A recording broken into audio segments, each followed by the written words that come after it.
Personally, I'm 100% convinced it's not the river. People don't just vanish into thin air. It's absolutely impossible. Hello and welcome to True Crime Rocket Science, the most authentic voice in true crime. Well, it's not that she vanished into thin air, it's did she vanish in the river, which is a totally different situation. The thing with searching is you tend to see what you are looking for. Any Google algorithm will tell you that. Search for what you have in mind, and you tend to see what you have in mind. And so how do you search in water?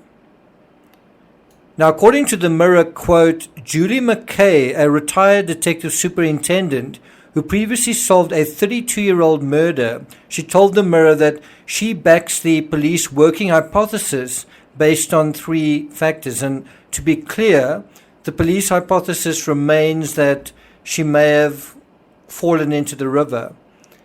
And anyway, there are 3 factors. One of them is that no new information has given them a reason to think otherwise. In other words, there's been nothing that has really stood out to suggest foul play or something else. No witnesses come forward. No information has sort of percolated to the surface.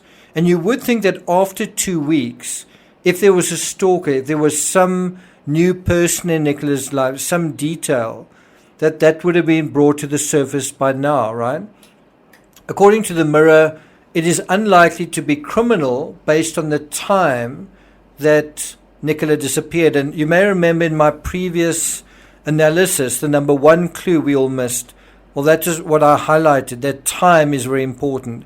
Not just the narrow window of time, but the actual time of day. It's not the sort of time that somebody could do something. It's in broad daylight and nobody would see anything, right? And then there's also the winter conditions make it harder, make it a lot harder to find her. So what does that mean? What does that mean in terms of the winter conditions?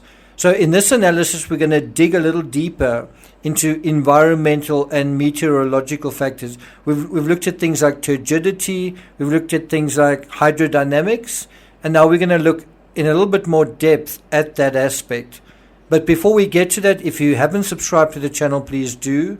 By the way, I am going to deal in depth, and I'll probably do it in a live stream, do some statement analysis, examine the documentary Vanished, and what Paul Ansel says during that documentary. Makes some really interesting comments. We find out that he was getting ready to go to gym. He was dressed in his gym clothes when all of this happened. And so what do we make of that? In terms of this analysis, if you're enjoying this episode, please like, share, leave a comment. You can also hit the thanks button, and let's get started. So let's deal with the environmental context. And once again, let's go back to that article from the Mirror, which deals with what Julie McKay, the retired detective superintendent, has to say about this case. I will put a link to that article in the description. Anyway, McKay's position is, she says, I still believe she's gone in that river. Today, when you look at the last 2 weeks and review it, she says nothing has changed. And I think that's quite an interesting position to take. If you say, okay, there's foul play, well, what have we learned that takes the foul play narrative one way or the other? What's the answer to that? According to the Mirror, quote, the former detective superintendent, that's Julie McKay, says that even though she hasn't been found near the potential entry point, near the bench, that doesn't mean she's not there. End quote. Now, I would take that a little bit further and say, even though she's not been found, it could mean she's still near the bench, or it could mean she's further from the bench, not in the sea, but further from the bench than what people imagine. And I think you can kind of think about it in almost 3 ways. If Nicola is in the river, is she 1/3 of the way to the ocean? Is she between 1/3 and 2/3, so almost at a halfway point? Or is she in the final third? Which is most likely in that scenario? And I don't know, I tend to think, could it be the first third or the second third? In other words, human remains, if they are there, they may be very close to the bench, much closer than the searchers have realized. At what point, as you go into that third, you go from the immediate area but further afield, at what point do you start becoming discouraged and say, well, let's search a lot further down? And it's possibly at that point where you stop paying attention, where you start saying, well, maybe she's just a lot further away. That's actually where she is. In other words, at that point where your commitment to searching in a detailed, thorough way starts to lessen, maybe that is the point that you would actually have found something. The other thing is, when you've searched an area, she may have returned to that area, as you had in the Nora Corrin case. You've already searched an area, and so you say, well, we're now excluding that area because you've searched it, when that might be where you could find her. So what you really want to do is search properly, search thoroughly, search again and again and again. That should be the name of the game, in my opinion.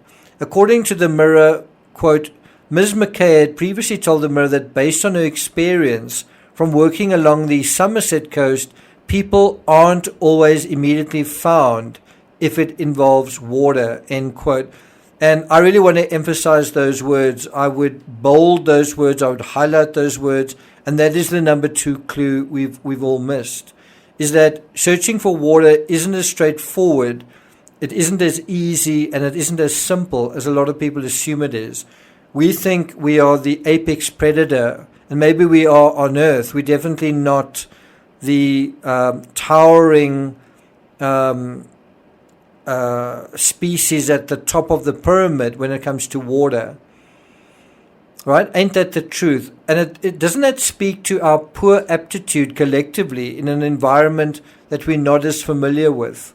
In water, we're about as efficient as a fish out of water. Our sensory perception is equally curtailed. We are visual creatures. As soon as you look in the river, we can't see anything. Can we smell in the water? No. Can we hear in the water? Well, there's nothing to hear. So as soon as you put a human being in water, we kind of become almost like infants, like toddlers. And so my advice is we need to search far more carefully than mere line of sight. So think about it. Because we can't smell in the water, our sight, even with sonar, is to some extent dependent on that sonar, and there are limitations. But it's a case where we're searching in black water, and there's a black mud background. And that is the river Wire, right? So within the search in black water with a black background, we've got to search for this color, this shape, black on black. In terms of shape, we're dealing with rounded forms, arms, legs, the smooth texture of her coat against a background of rounded mud and tree forms and smooth muddy textures. It's not the same as looking for a vehicle, as looking for angular features like that. And if you're dealing with decomposition, that could once again create the same substrate as something like mud or leaves, right? Do you see what I'm talking about? In the Kylie Rodney case, we expected to see the shiny facets of her vehicle. You know, those angles sticking out of the gradient of the reservoir. We expected to see glass, reflections, the hood, the roof, the sparkling silver of the lights through semi-transparent water. That was what we had in our minds. And yet it was right there, and we didn't expect that it would be upside down. And we didn't expect the water to be, because it was slightly opaque, it meant divers and searchers didn't see what they expected. And what this means is you have to search for the unexpected. You've got to imagine that something is right in front of you, that you simply can't see it. And so don't search for what you think is expected and obvious. Search for what you don't know and don't expect. And one way to do that is to search by feel. To have people in the water feeling their way around, right? Now imagine how long a process like that would take. Because that is a thorough search of 14 miles of the River Wire. Do you see how suddenly limiting and restricted that is?